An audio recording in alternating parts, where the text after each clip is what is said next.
ஒரு மிகப்பெரிய இயற்கை பேரழிவு ஏற்பட போகுதுன்னு ஜப்பான் அரசாங்கம் எச்சரிக்கிறாங்க. இதுக்கு 80% வாய்ப்பு இருக்குன்னு அந்த நாடு சொல்லுது. அது ஒரு ராட்சத சுனாமின்னு கூட சொல்லியிருக்காங்க. பூகம்பம் அப்படி இல்லைன்னா எரிமலை வெடிப்பால கடல்ல ஏற்படுற மோசமான பேரழிவின் பெயர் தான் சுனாமி. அதாவது இந்த சுனாமி வெறும் ஜப்பான் நாட்டை மட்டும் பாதிக்காது. பக்கத்தில் இருக்கிற கிட்டத்தட்ட 17 நாடுகள் இந்த ராட்சத சுனாமியின் ருத்ர தாண்டவத்தை சந்திக்க போகுதுன்னு விஞ்ஞானிகள் எச்சரிக்கிறாங்க.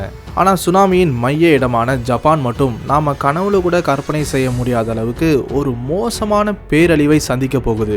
உண்மையா சொல்லப்போனா இந்த மாதிரியான ஆபத்தான சுனாமிகள் ஜப்பானுக்கு ஒன்றும் புதுசு இல்லை. விஞ்ஞானிகளின் புள்ளி விவரங்கள் என்ன சொல்லுதுன்னா, இந்த மாதிரியான ராட்சத சுனாமி 100 to 150 வருஷங்களுக்கு ஒரு முறை தான் ஏற்படும்னு. 2004 டிசம்பர் 26 இந்திய பெருங்கடல்ல ஏற்பட்ட சுனாமி காரணமா 14 நாடுகள்ல சுமார் 2,30,000 பேர் இறந்து போனாங்க.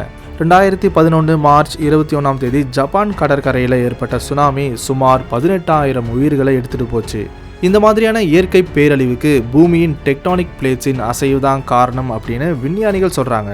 இதுக்கும் ஜப்பானுக்கும் என்ன சம்பந்தம் இருக்குன்னு கேட்டிங்கன்னா, 3 டெக்டானிக் பிளேட்ஸ் சந்திக்கிற பிரதேசத்துல தான் ஜப்பான் நாடு இருக்கு. இதுதான் இங்க அடிக்கடி பூகம்பங்கள் வர காரணம். இருக்கிற ஆபத்து போதாதுன்னு ஜப்பான்ல நிறைய ஆக்டிவ் வோல்கனோஸ் கூட இருக்கு.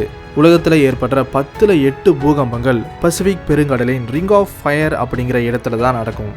இப்போ ரீசெண்டாக ஜப்பான் அரசாங்கம் வெளியிட்ட சுனாமி எச்சரிக்கையால் உலக நாடுகள் பயத்தில் இருக்காங்க. எதையும் சந்திக்க தயாராக இருங்கன்னு ஜப்பான் சொல்லுது. இந்த வீடியோ பிடிச்சிருந்தா லைக் பண்ணுங்கள், ஷேர் பண்ணுங்கள். மறக்காமல் நம்ம சேனலை சப்ஸ்கிரைப் பண்ணி அந்த நோட்டிஃபிகேஷன் பெல்லை ஆல்ல செட் பண்ணிக்கோங்க.